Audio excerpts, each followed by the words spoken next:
Was Sting's WWE run a good idea or a bad idea? Was the NXT rebrand to silver and black a good idea or bad idea? Was WCW vacating all the titles in 2000 a good idea or bad idea? Hey friendo, Steve here. Welcome back to Good Idea, Bad Idea. This is the show where you submit your controversial pro wrestling topics and then I let you know whether I think it's a good idea or a bad idea. I'm talking about stuff that's already happened or maybe ideas you have for fantasy bookings. Anyways, make sure you're subbed to the channel and you hit the little notify bell so you know when I put up the thread for the good idea, bad idea topics. Go ahead and dive into it. Of course, this first one, this is from old Steve here. All right, we're going to get to yours in a second. We're going to talk about the NXT Silver and Black rebrand. That's right. It just went down, the beginning of a new era of NXT. And let's face it, guys, it's just, they're just rebranding it, the gold and black.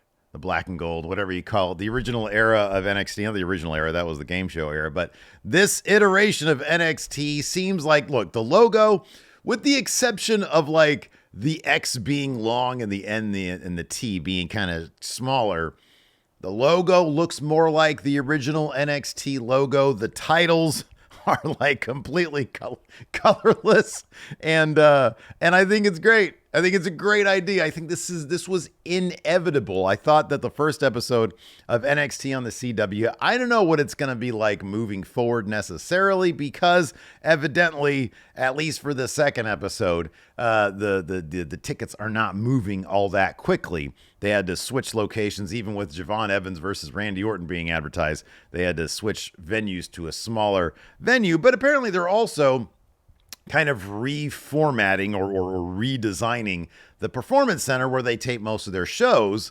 And I get the feeling, and maybe I'll be proven wrong about this, maybe I'll be proven right about it, I don't know. I get the feeling that it's going to have a little bit more of that old school Full Sail feeling. Maybe not complete darkness behind the crowd there, but I think it's going to have a darker aesthetic, certainly not just the mishmash of color vomit that we got before back during the 2.0 and then the creamsicle days of NXT that ended apparently last week. So I think this is a good idea. I think it's an inevitable idea. Look, I am, as you guys know, as you guys are well aware, two things about me that you know. Number one, big fan of the old NXT black and gold days. Big fan of that stuff. It wasn't all perfect, but for those of you who weren't watching at the time, it was the buzziest thing in pro wrestling for a couple years.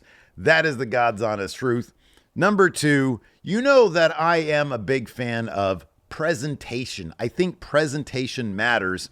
And the Performance Center, as was presented, just didn't look good. It didn't look cool. It didn't look like, oh man, this is going to be some like badass programming here. Look, I don't need new metal. I don't need Slipknot for my intro theme. They have another mid-tempo hip-hop song, and I'm fine with it for the intro. I'm glad they have an intro because I think the intro is actually pretty well done. It kind of has like an old throwback feel to it as well. But yeah, I think that this is the thing that was taken from Triple H, the black and gold era, when Vince McMahon didn't give him the resources he needed to truly compete with AEW, meaning growing the brand, putting it on par with Raw and SmackDown like they tried to do in 2019 at Survivor Series. And I thought it was a wild success. And then they just dialed it back down. And sometimes it actually still beat AEW in the ratings, which is what I think Vince McMahon cared about. And then other times not so much, because AEW looked like, and it still does, looked like a main roster show with some high profile former WrestleMania main event level guys. We had Chris Jericho, we had Mox, and NXT wasn't allowed to compete to the level that they could have. That's my opinion on that. I'm going to do a whole video about that coming up very shortly, because I want to start getting into more of the video essay type stuff where I talk about historical concepts, ideas, topics. Anyways, that's for another day.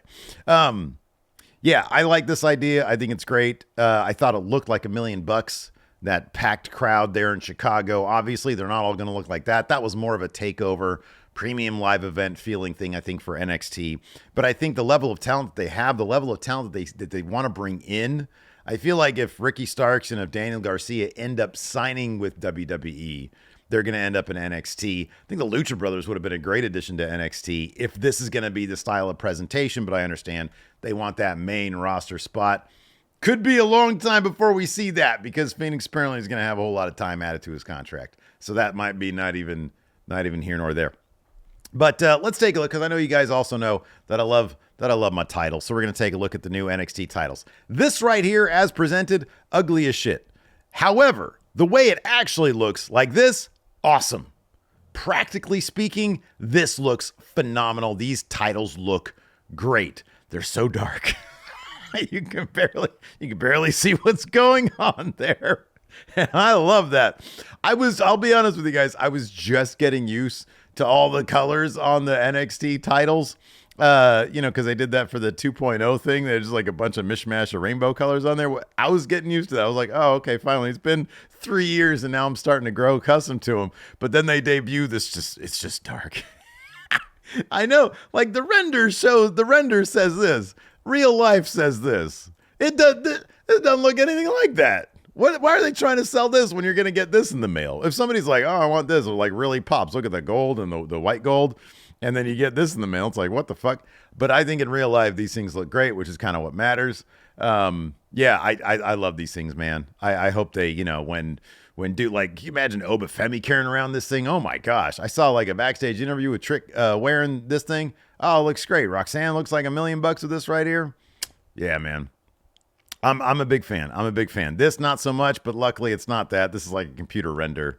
Doesn't look particularly great, but you do that right there, and it's holy shit. That looks really good. So yeah, anyways, NXT rebrand to silver and black. I give it a big old good idea. Thumbs up. Happy to see it. Let's move on to some of these other topics here. I like this one right here from Bucket Dipper because we're going back in time. It says good idea or bad idea. Sting coming into WWE in 2014 to 2015. So this was an interesting time. I was there at WrestleMania 31, where the match that was probably most prominently remembered, maybe positively, I guess, for Sting's time in WWE, of course, was his WrestleMania 31 match against Triple H, where they basically kind of reenacted the Monday Night War, but in a single match. You had the NWO coming to help Sting, and then you had, DX coming to help out Triple H. I don't know. I thought that match was a lot of fun. I feel like, yeah, Sting probably should have won, but if you're telling the story of the Monday Night War, then I got WWE won that. We all know that. But I thought, as far as whether or not it was a good idea or a bad idea, we all know Sting's time in WWE was not considered a success, right? He lost the WrestleMania match. I think he won one tag match there, maybe. And then, he busted his neck against Seth Rollins, that buckle bomb. That was pretty gnarly. There were moments that were cool. This is one of those that I think was a good idea, bad execution. And when you go back and look at it, Sting for so many years had been like, I'm not doing WWE. I don't like Vince McMahon. I don't like what they're doing over there. And then he was convinced to come back. He probably should have had some assurances, but then Sting also seems like kind of a selfless guy who's willing to like do the job for people. And that's what he did there. I think he had maybe 3 matches. I think he had the Rollins match, a tag match, and then the Mania match. And I think that might have been it.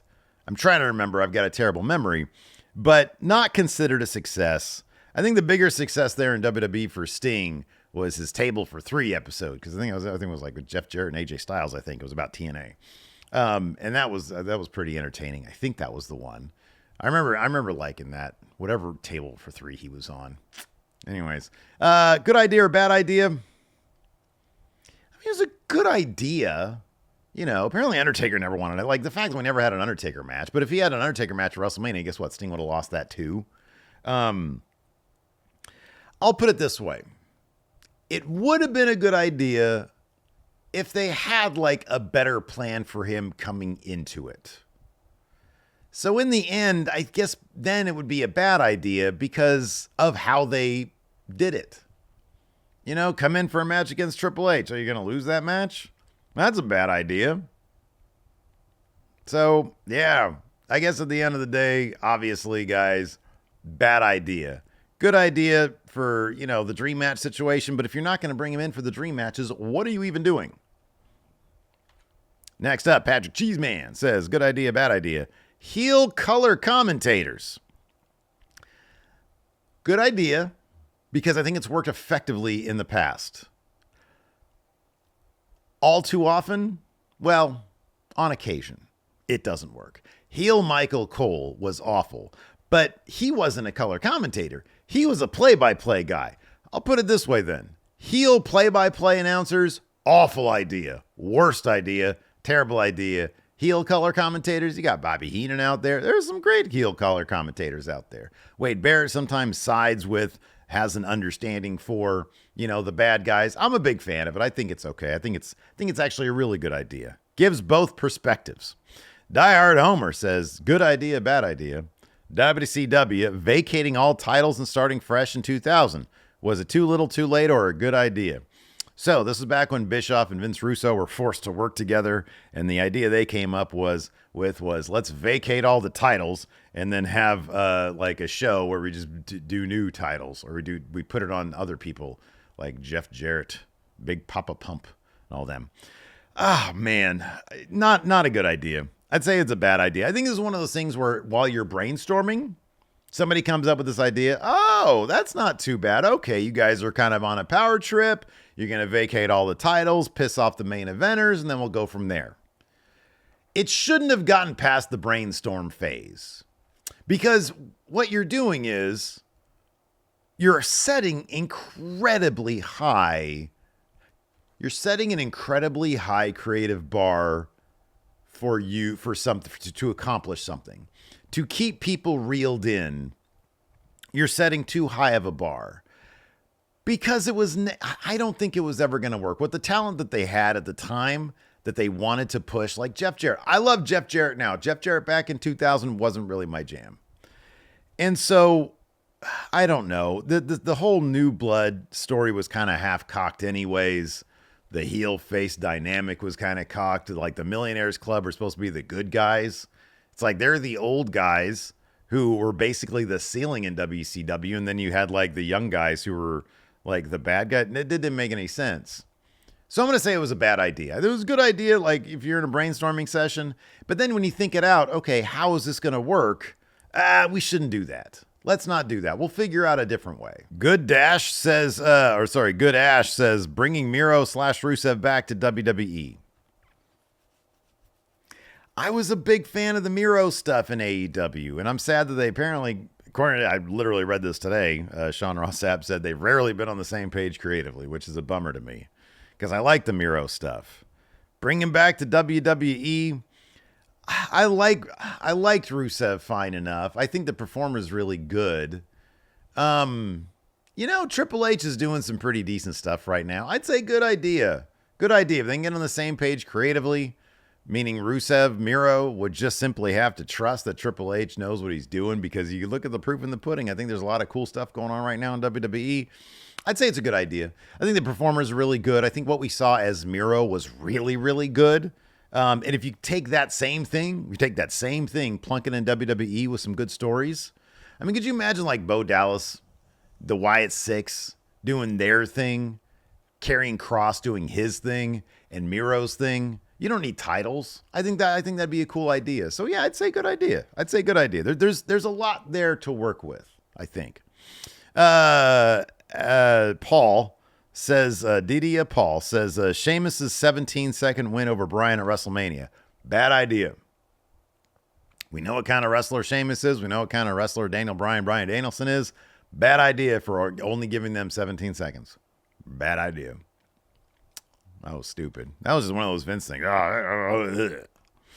right, we got two more here. True World Order says, good idea, bad idea. Oh, okay.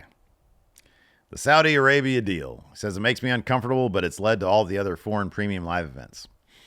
So, not to get too deep into it, but the Saudi Arabia stuff is all about the Saudi Arabian government trying to sports wash their image using prominent sports things to cover up their awful record on, human rights abuses and stuff like that, which is unfortunate. And from a ethical, moral standpoint, accepting so much money to help a government try to accomplish that is a bad idea. From a business standpoint, clearly, it's an incredible idea because they're making money hand over fist. So That's a wash right there. I mean, it's one of those things. I don't like being put in that position when we're sitting there like, oh, we got to cover this now, and But then a lot of wrestlers have found it. I guess like Sami Zayn obviously has found the spiritual experience of going there, and I think that's good for him. Mustafa Ali, same thing for him. There was that plane incident where like they wouldn't let the plane take off, so that was kind of weird. So here's the thing, like this is a show meant to be like, oh, let's talk about fun wrestling stuff. Much like the Owen thing, it's a heavy topic, right? So this is kind of a push situation. Good idea from a business standpoint, ethically speaking, probably a terrible idea. And I don't know, like there's no reconciliation between the two. That's just the bottom line on it. So there you go. Do with that what you will. Well, then on this one, Jonathan Marsh says, good idea. Steve buys the new Intercontinental Championship replica. Bad idea. Steve doesn't buy the new Intercontinental Championship replica. Well, I appreciate that. I appreciate everybody, cluing me into the Intercontinental Championship, thinking of me when this new iteration of the IC title debuted. But as I said on last episode, I'm a world title guy, and I need a world title that speaks to me. Of course, get the Roman Reigns one, which I had missed out on, and then I called my guy in Pakistan. The Daniel Bryan one is going to be featured in a video at some point because I got an idea for a video. And then, of course, I've got the AEW Real World Championship over there. Those are all titles. I'm not going to put something on the set here unless it means something to me, unless it's a very personal thing right here. So the next one I get is going to be a world title of some sort that really speaks to me.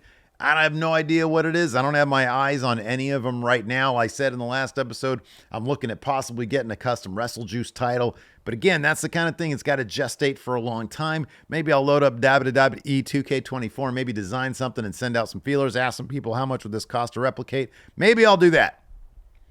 I don't know, but it's got to hit me right here. I'm not just going to put some titles up here that, I got these off WWE Shop. Nah, man. Never mind, I ain't going to WWE Shop. I'm going to myguyinpakistan.com. That's not the actual link for my shit because I'm cheap.